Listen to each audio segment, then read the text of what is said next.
This is CBC Here and Now.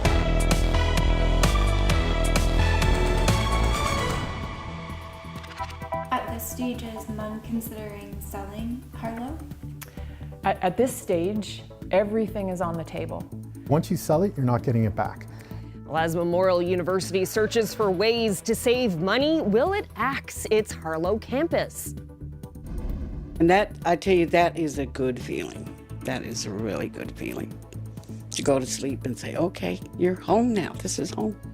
32 new affordable housing units for seniors are unveiled in Happy Valley Goose Bay, along with plans to build more.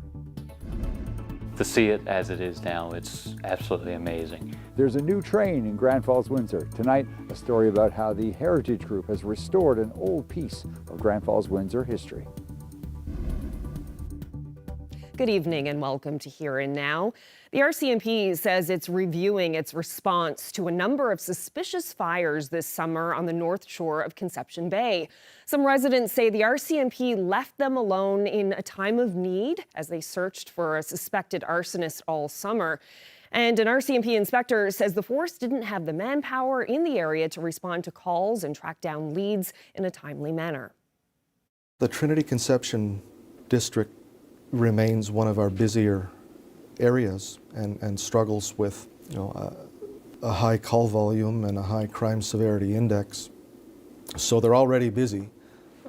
They were coping with having to contribute several members to these public emergencies as well.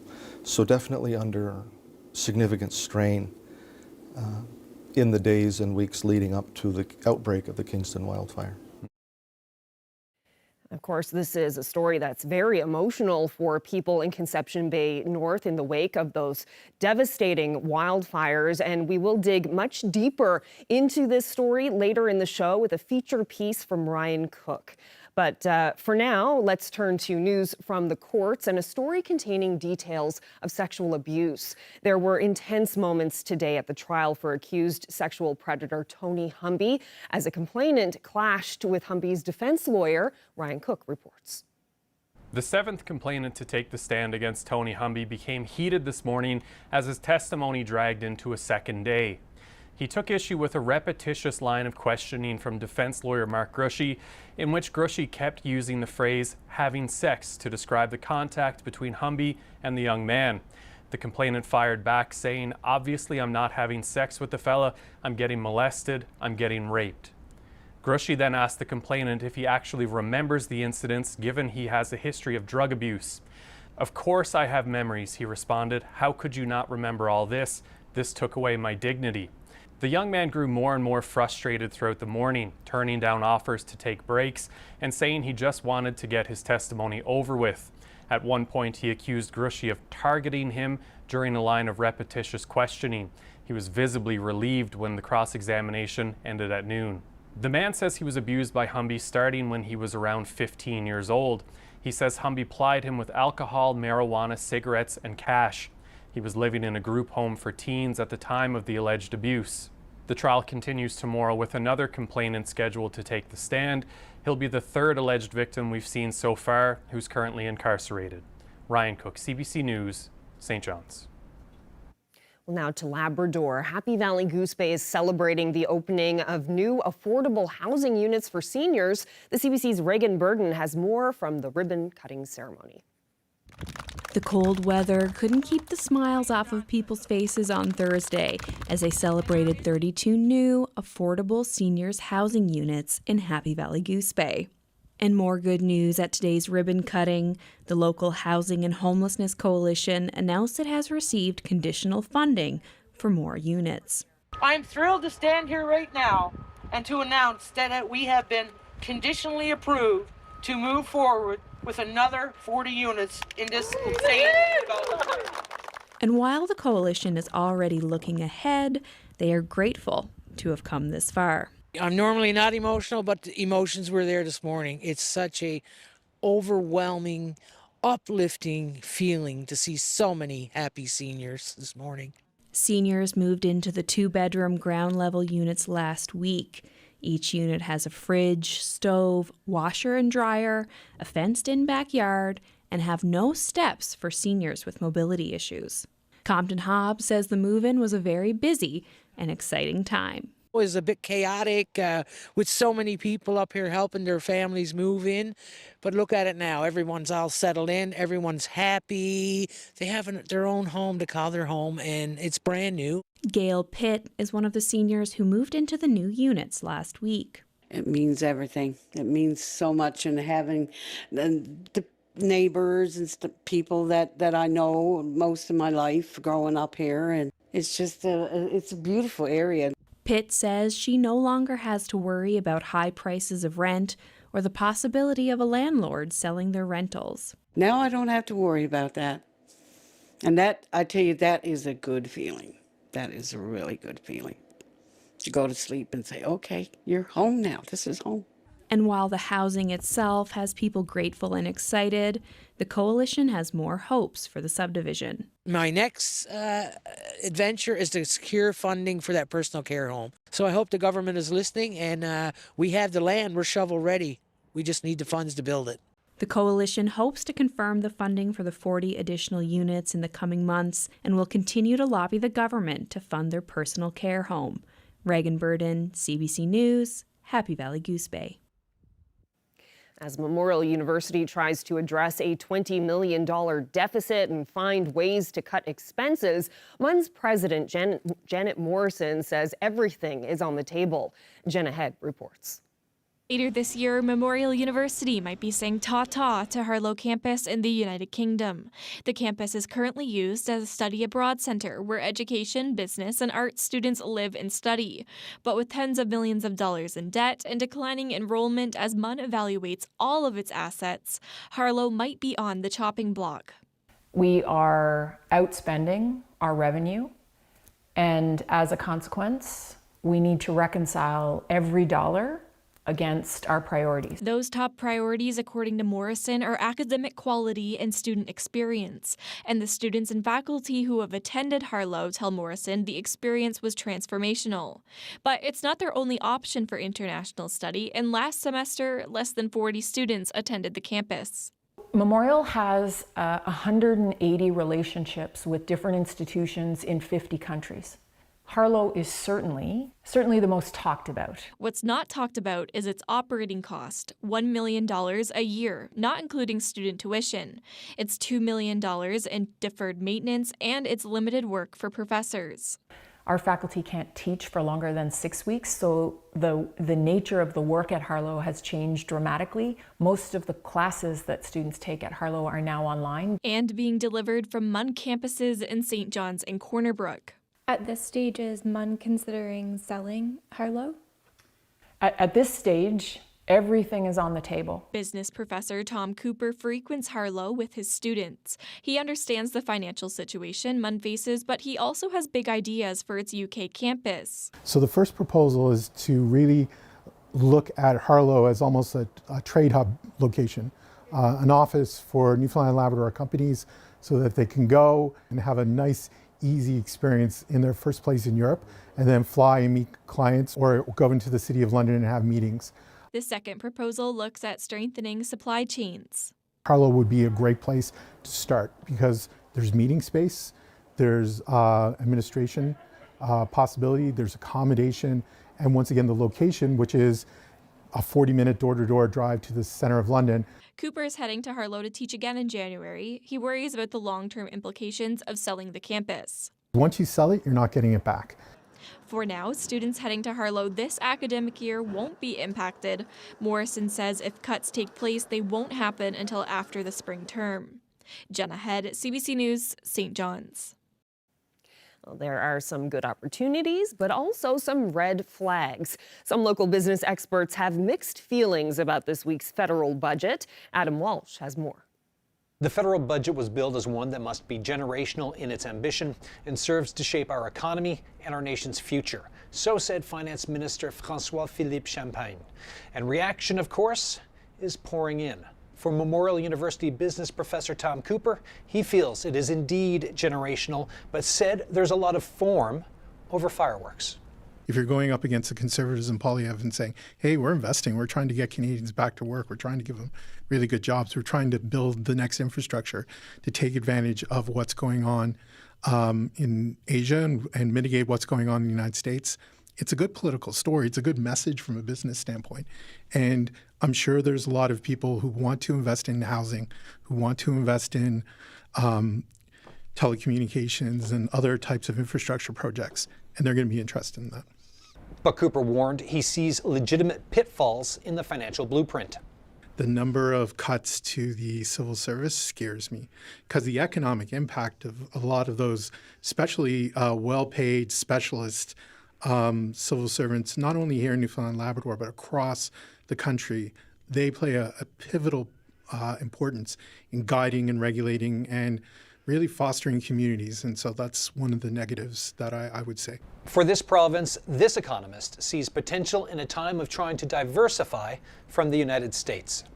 For Newfoundland and Labrador, just to bring it back to that for a second, I think that presents us with the opportunity to really be able to build something here, given our proximity to Europe and our shipping lines and things like that, that we have potential there. For the Board of Trade, it all comes down to executing what's in the budget.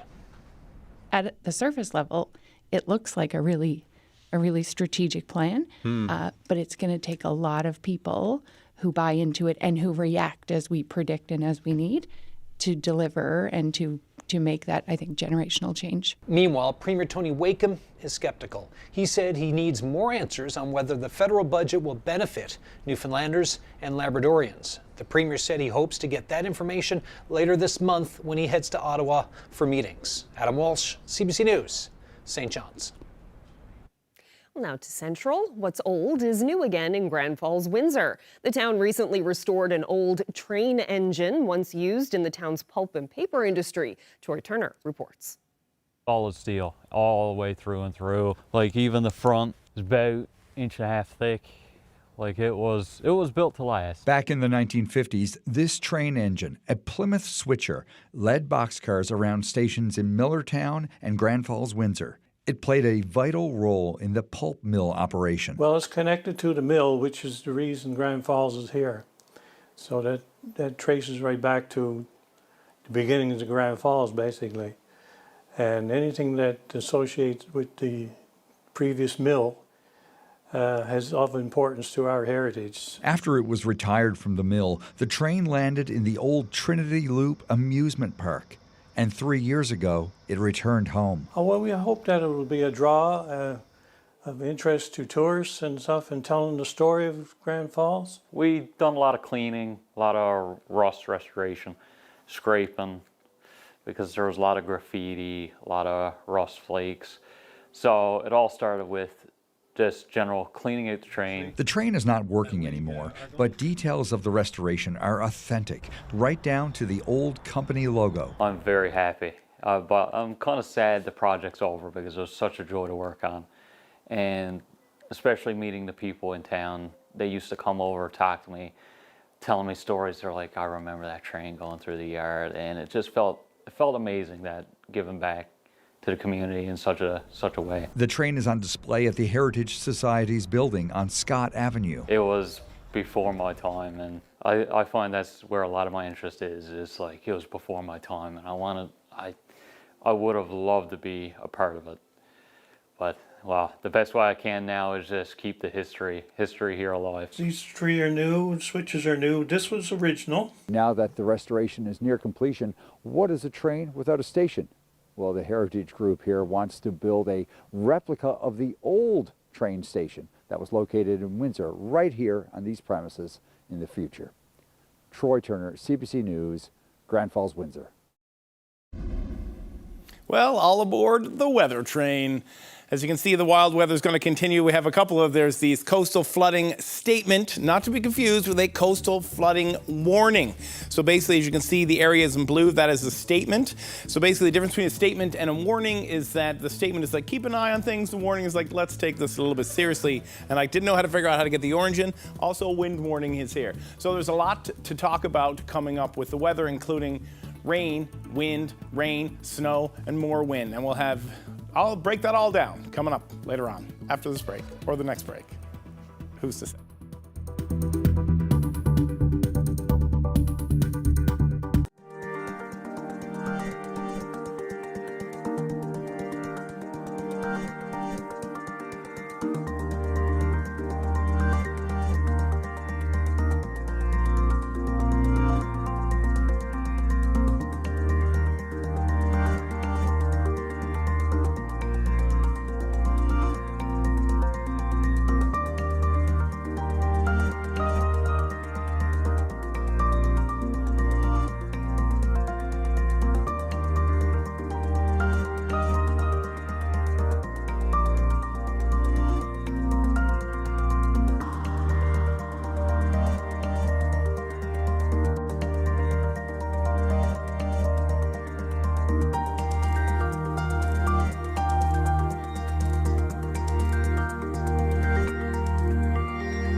Well, as industries continue to digest what's in the federal budget, there's excitement from the province's mining industry, with the federal government considering more tax credits for critical mineral exploration.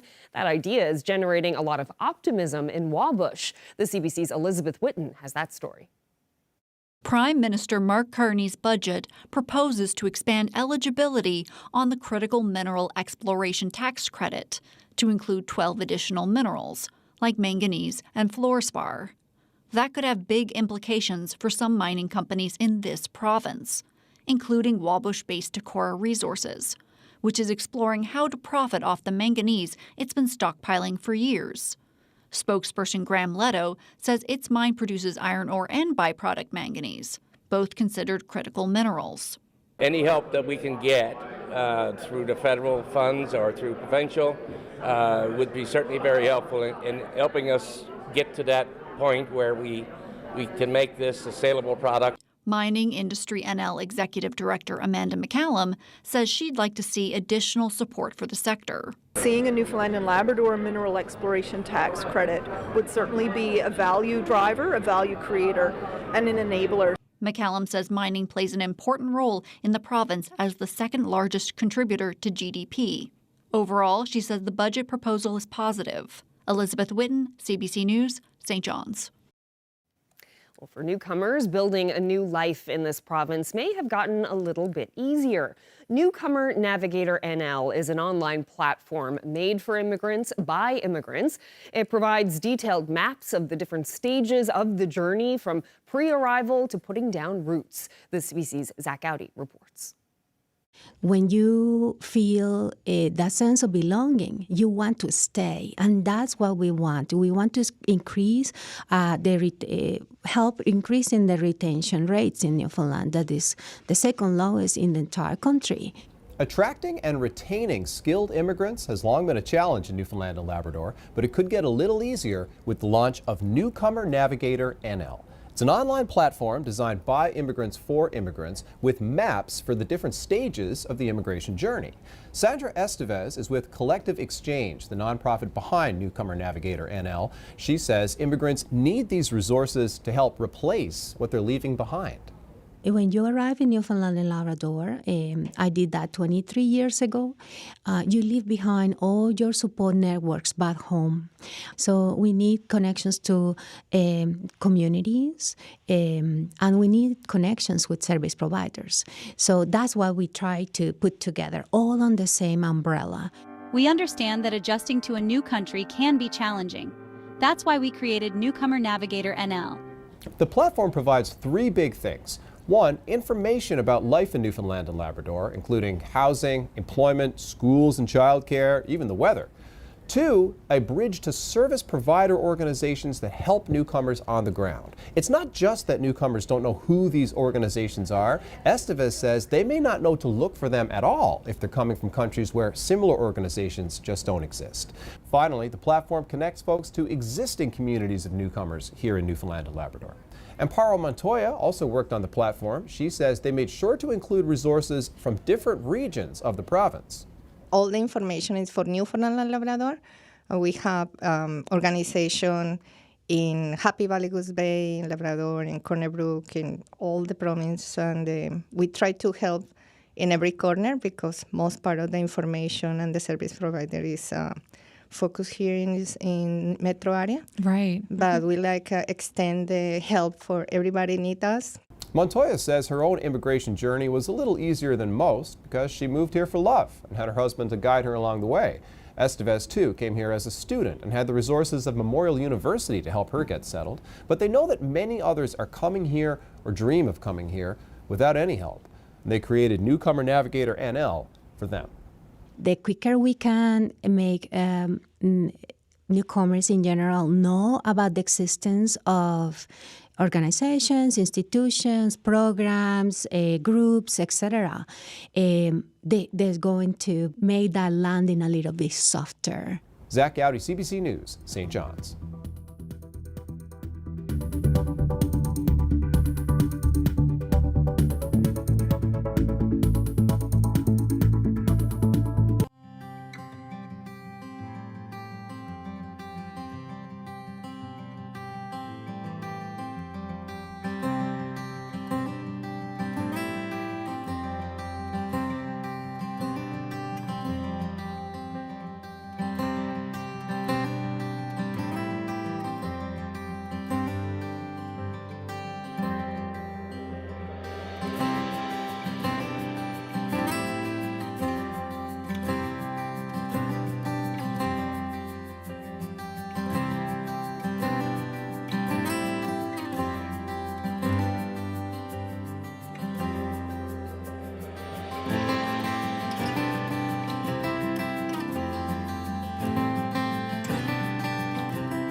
All right, as we saw earlier, Jeremy is here filling in for Ashley for a few days. So, yeah, some stormy weather on the way, it sounds like. You were saying that there's rain and more rain and wind and all of that. There's a bit, but you know, Carolyn, all I gotta say is like my life is pretty plain.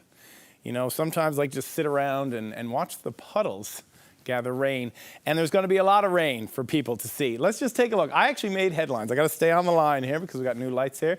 So basically what's going to happen here is you're going to see there's a couple of flood, we talked about this earlier, there's a couple of flood warnings / statements.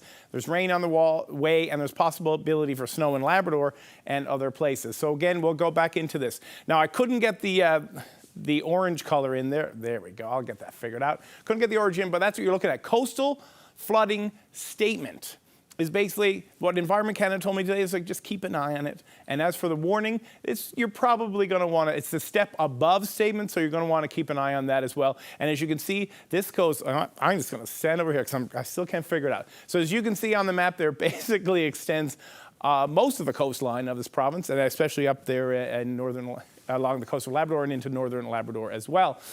Now there's a lot going on in this forecast, and we're going to try our best to pick it. Now, the winds have sort of died down today, but they're going to pick up tonight and into tomorrow as well. So the wind will still remain. Hopefully the rain is going to move on, but it is going to be a wet 24 hours for pretty much all of the province. And whether it's rain or wet snow or snow, it's going to be fun to look at. But you can see that system, that the blue is going to move out there. Things are going to get better as we move into the weekend and next week, but right now you're just sort of, it's not going to be a lot of fun. It's going to be wet. There could be some wet snow in your future.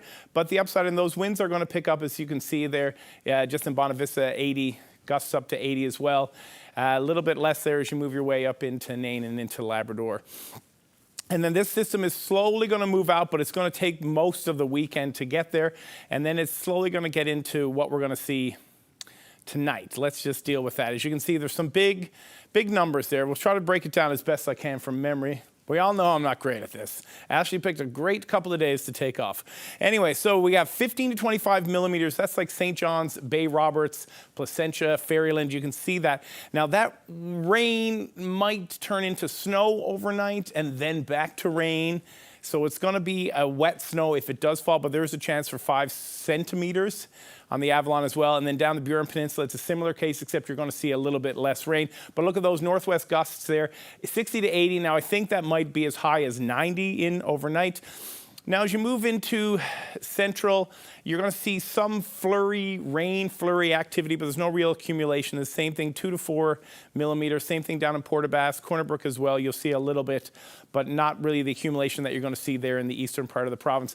But when you move your way up into Labrador, that's where things are going to change as well. As you can see, it's sort of hidden up behind the clouds here, but that's Nain can look at 10 to 20 millimeters of rain, and that could switch to snow and then back to rain. So whatever sort of snow falls outside of western Labrador and central Labrador is going to be that wet snow because the temperatures are still pretty high. As you can see, we're still all on the positives.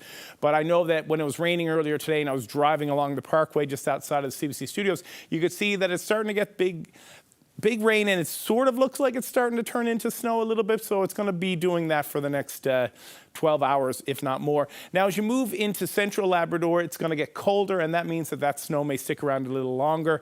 And I spoke with Robert at Environment Canada's weather office in Gander, and he said winter is sort of being thrust upon the fine folks in Labrador West, but they are used to it. It's nothing for them. -9, it's going to get a little bit colder with the wind chill. It could be as cold as -18 overnight. Now, tomorrow things are going to change. There's going to be it's going to be a sun-cloud mix as you move your way. Now, it's still single digits. There's a chance now that you might not see it, but when you get to western Newfoundland there, Port aux Basques, and then as you move your way up towards St. Anthony, there could be some precipitation of that rain-snow mix.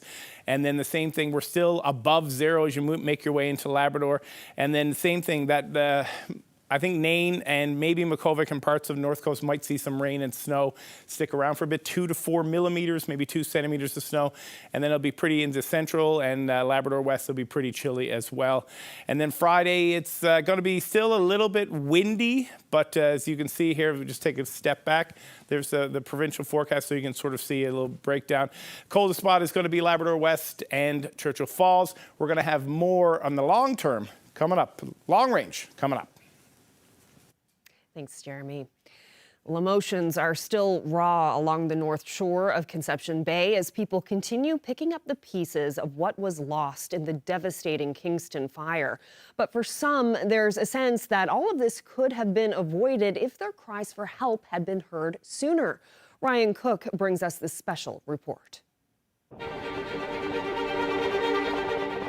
There's anger in the ashes on the north shore of Conception Bay, misery in what's been lost, and accusations filling a void where people just want the truth.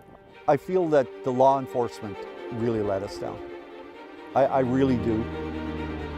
I don't know what happened. No one helped us.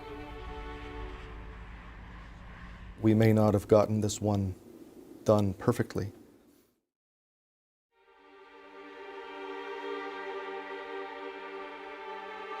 This is ground zero for the so-called Kingston fire. It started here on August 3rd, burned out of control for nearly a month, destroying close to 200 homes, all the way from here in Kingston to 15 kilometers north of here in Northern Bay. The damage is hard to put into words, but people here say they saw this coming.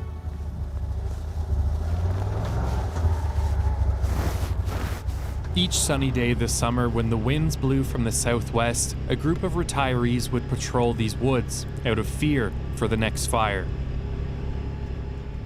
There's the tree right there. See that tree? That's where the camera is. That's the camera. You can't see it? You still can't see it? Got to zoom right in You to can't see. see it? There's your camera. There it is. There it is, yeah. Right there. And the motherboard's there on the ground under that camera. Yeah. We were very well hoping to come up with some idea who's been going around starting these fires so we could bring it to other sources that could be put a stop to it before devastation happened. And unfortunately, we didn't get to do it. So in one way, it makes you feel like you didn't do enough for the community, but at least we tried.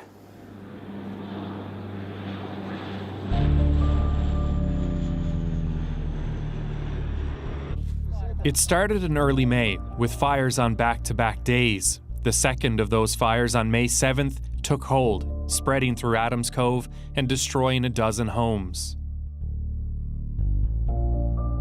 The fires kept coming. May, June, July.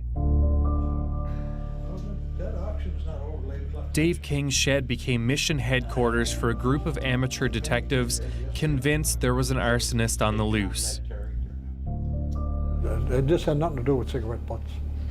This had nothing to do with broken glass. This was someone intentionally trying to burn us out. King was one of the lucky ones. The rest of the men around this table lost everything.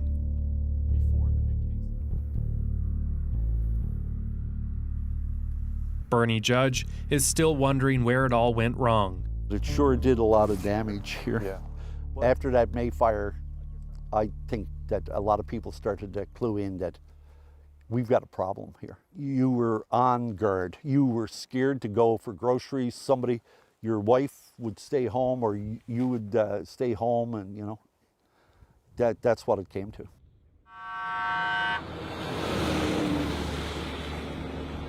The terror reached a pinnacle with fire number 12, the Kingston fire. Parts of the North Shore were ordered to evacuate on August 4th. Broad Cove resident George McNeil forgot his passport and was escorted back by police. When we were turning in the driveway, we could see smoke and the fire about 50 feet behind the house. Got my passport, we come out, and the fire department was here saying, "Get out now." And when we looked back, it was probably 25 feet from the house, and we knew our house was gone. The evacuation order lasted 25 days, 196 homes gone. In the wake of the fire, there were burning questions. Chief among them, where were the police? We done everything we could do to stop it, but we had no help. We had to take it all on ourselves. And look what happened. And that's what we found at the fire site. Much of the controversy on the shore centers around beer cans, believed to be used as incendiary devices. Like this one, found after a fire on June 23rd. It was one fire right here, see it right ahead of my bike. After the fire was put out, a friend of mine around the corner just went for a bike ride and just turned around a little past the fire and found a tin can with grass sticking out of it. Took pictures of it in the tin can, sent it to the RCMP, never heard a word. July 31st, another can is found. Jeremy Howell says his mother found it about 10 feet away from a fire she'd reported to the RCMP earlier in the summer. I asked her and said, hey, just go see if there's a can around. People have been finding cans throughout the summer. That's when she found a can. And she called about that can as well to RCMP. Howell says he and his mother made repeated calls to the RCMP in nearby Harbour Grace, but nobody called them back until after the Kingston fire. It wasn't until August the 4th, which is the day after the Kingston fire started, when I had a connection through Major Crimes and got a hold of them. And they came out here right to Smile Point, right to this house, and took the can from me at that point.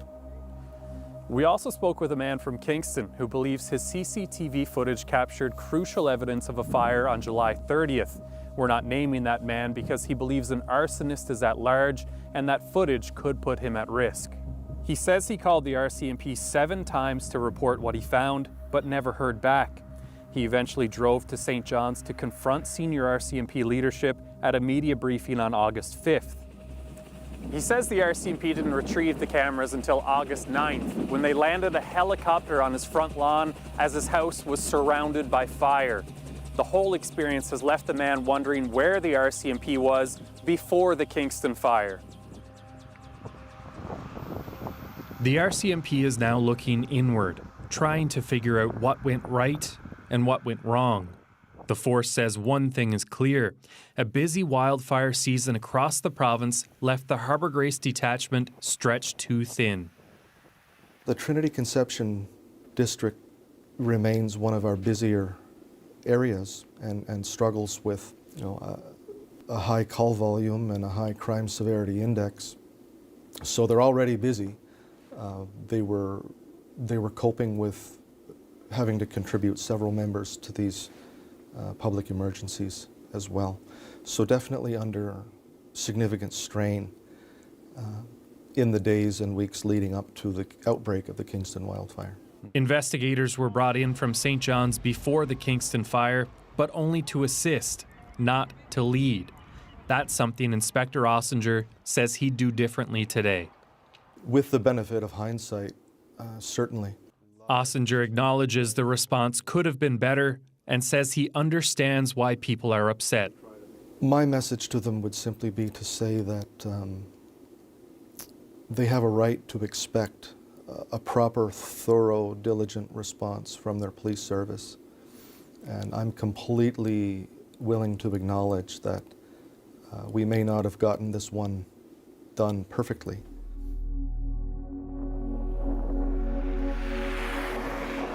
For people who lost their homes, it wasn't nearly enough.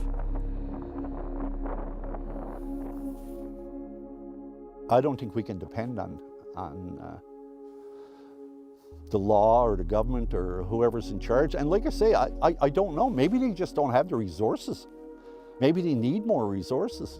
Maybe there's other things going on, but I don't think there's anything more important than 196 homes lost.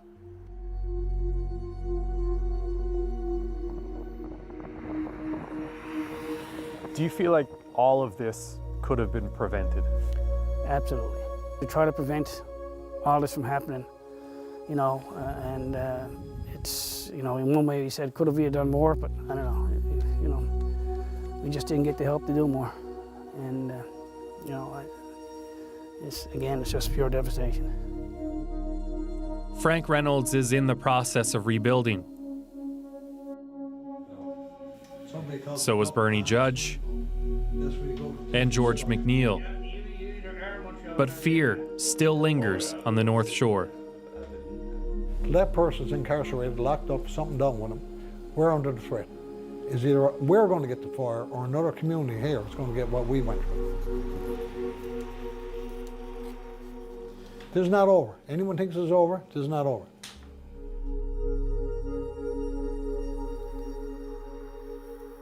Ryan Cook, CBC News, Broad Cove.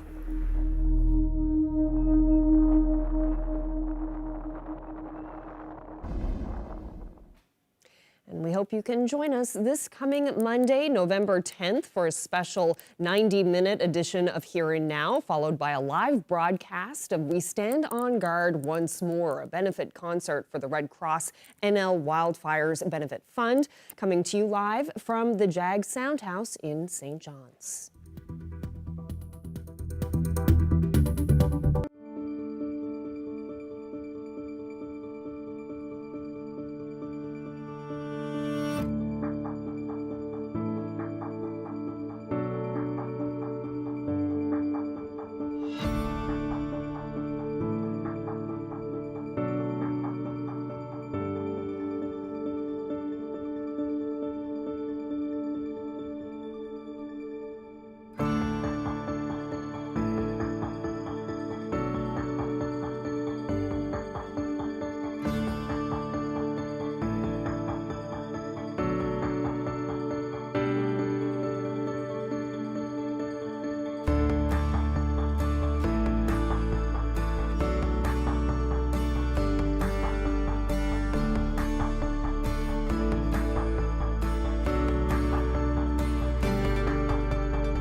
Newfoundlanders and Labradorians are known for coming together to support each other.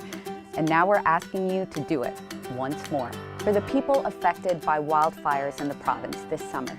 I'm Davenant Doyle, host of Mornings on CBC Music, and I'll be co-hosting the We Stand on Guard Once More benefit concert on Monday, November 10th at 7:30 on CBC TV, CBC Gem, CBC Radio, and more.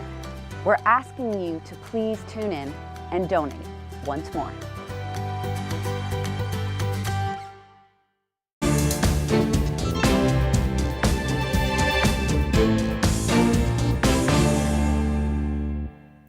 Ontario cancer patients will be among the first participants in one of the biggest ever genetic health studies in Canada.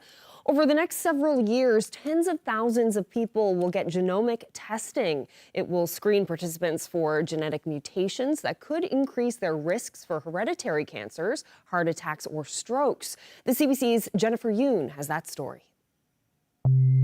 Our bodies contain thousands of genes. Some mutations put us at higher risk of cancers and heart disease, but many of us don't know it. I had no clue. There was no strong, immediate history of cancer in my family. Like Leslie Bourne, who didn't know a genetic mutation in the BRCA2 gene put her at higher risk of ovarian cancer until after she was diagnosed. I don't have a lot of regrets in my life, but that is the one piece of information or thing I wish I had known. Now, researchers are amping up genomic testing in Ontario, screening 100,000 people over the next 5 years. They'll be testing for 3 genetic conditions: mutations in the BRCA gene associated with breast and ovarian cancer, Lynch syndrome associated with colorectal cancer, and familial hypercholesterolemia, which often has no symptoms until a heart attack or stroke. The goal is to expand testing to broader populations, starting with cancer patients at the Princess Margaret Cancer Centre. And knowing their genetic makeup helps them to see if we have to be concerned of any other cancer, but also importantly identifies their family members that would be at risk. Data from the study could help researchers see if the benefits of the genomic testing outweigh the costs. The studies that need to be shown that it's proven to benefit as many people as possible. Our traditional methods of referral of high-risk families are definitely missing the majority of at-risk individuals. More genetic tests would help, no question, says this genetic counselor. But that takes a lot of people, and expanding screening will require more investment. Genetics is a freckle in the healthcare system. But the knowledge can also be life-changing for patients. I'm not sitting in the dark anymore. Like for Leslie Bourne, she's now getting screened more often and living cancer-free. Jennifer Yoon, CBC News, Toronto. Well, school food programs received a significant boost in the federal budget, but advocates say that funding has a lot of ground to make up. The CBC's Deanna Sumanak-Johnson looks at what's in the budget and what the food programs are offering right now. For these kids, the federal budget includes a promise to increase funding for school food programs and make it permanent starting in 2029. Budget 2025 really confirmed a historical commitment. The current federal funding program started in 2024, allocating $1 billion over 5 years to programs across Canada, many run by local charities. But depending on where you live, that money may not have come through. So to be honest, we are still waiting to get our funding, portion being increased. This community is underserved, low-income families, newcomer families. A lot of the schools, do reach out to us, want to start an after-school or breakfast club program. Experts say how the money gets doled out varies on the size of the province, the number of school boards, and also how much money the province adds to the mix. In provinces like Newfoundland, the federal bucks have been a real boon. Before Ottawa's program, they could reach 20,000 students. Now, as the program continues to roll out, we anticipate reaching approximately half of the 63,000 students in this current school year. the types of meals that schools serve also vary. In some places, it's a hot lunch. In others, fruit and yogurt snacks. So I would encourage, increase investment across all levels of government so that kids can more equally access school meal programs and eventually get to that robust lunch program. She would also like to see the annual federal investment almost double to reach each and every child in Canada. As of now, the federal government is investing over $1 million in grants to study how school food programs actually work and where they fall short. Deanna Sumanak-Johnson, CBC News, Toronto.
Hi, I'm Mark Manning from Rum Ragged, and I'm asking you to join us on November 10th, where we stand on guard once more.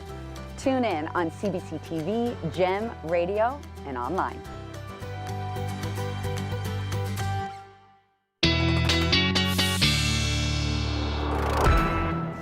All right, time for a look at the weather. And Jeremy, Before we get to the weather, let me tell a weather-related joke. It's a dad joke day calendar that I stole this off Ryan Cook's desk. Mm-hmm. How do you know if it's raining cats and dogs? How? You step in a poodle. All right, All I'll right. see myself out. You began the last day with song lyrics and this one with a joke. That was pretty rough. That was pretty. I apologize for leaving you out there, but I'm glad we're friends. Oh, that was rough. Oh, I didn't even get it, Carolyn. That was amazing. Tried. Carolyn Stokes, legend. Jeremy Eaton, less so. Let's take a quick look at the weather. That's why we're getting paid here. Not for my dad jokes that I stole off Ryan Cook's desk. You can see this is what we're looking at tomorrow. Going to be cloud, a little bit of sun, but those high winds are still going to remain. So, batten down the hatches. You can see the gusts there, westerly winds there in the east there could gust up to 80. And then as you look over here, northwest 50 to 70. But you can see single-digit temperatures. Obviously, it's mid-November, early November. What do you expect? A little bit of, you could see some flurry activity in Stephenville and up there into St. Anthony, maybe a little bit in Burgeo, but no real accumulations as of right now. When we move up into Labrador, you can see it's slowly starting to get colder in Labrador City. Those temperatures are going to continue to drop there. The same thing with Churchill Falls. A little bit warmer there in Happy Valley, Goose Bay. And then there's that rain-snow mix through Cartwright and Makovic. Now let's take a quick look at the future tracker. You see that green? That's all rain. And then if you see this blue right here, this is like a rain-snow mix. So as you can see, it's this time of year.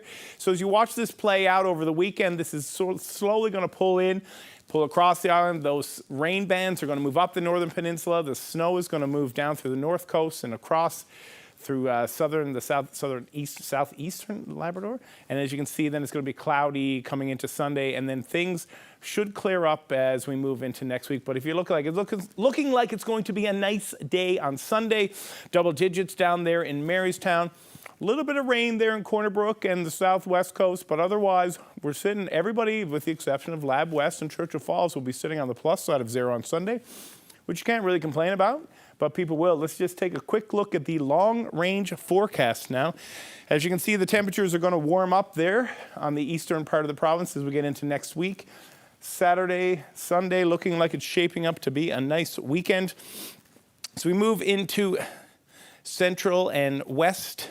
The sun is starting to come out. The rain that we've been dealing with the last couple of days is slowly going to move out and move away. And as you can see, those temperatures are going to dip there, but it's going to pick up midweek. It's going to get a little bit warmer, but it is going to drop down below zero overnight. So you're going to want to pay attention to that, meaning that if there is precipitation, it could turn from rain into snow. Now moving into Labrador, this is where you're going to see the most dramatic shift. If you just look at Western Labrador, those overnight lows sitting at -12, -11, -10 into the weekend. If you add in the wind chill factor, it's going to feel a lot colder than that. But the sun will be out, should be a large day there, hopefully tomorrow on Friday. And then if you look in eastern Labrador, it's going to dip below zero as well. But Saturday and Sunday are shaping up to be quite a nice little weekend there in eastern Labrador. And then as we move into next week, there are some flurries, but that is to be expected at this time of year. Let's take a quick look at our viewer photo of the day. Speaking of Labrador West, look at this. This was sent in. This is the Northern Lights. That is stunning. So that's stunning. That's looking out towards Labrador City there and the IOC mines. This was sent in to us by a viewer in Labrador West. If I can get the sound, my God, I got to fix that text. I'm slowly getting better. Labrador City Light Show. This was a picture sent in by Larry Jenkins. Thanks so much. If you have a picture and you want to send it to me, it's actually Ashley. But if go to NL Photos at cbc.ca, you can pop onto her Facebook, but she'll be away for a bit. So if you want to send in a photo, do it, and I'll have a look at it, and maybe, just maybe, I can figure out how to fix the text. You'll figure it out. Beautiful shot. Thank you so much for sending that in. And just want to take a second also to mention, once again, we've mentioned it a couple of times, about Monday, we're going to have a 90-minute show ahead of the We Stand on Guard, once again, concert that's happening, the benefit concert. So, yeah, I hope you can join us, and hope you can join us again tomorrow. We'll be back here tomorrow.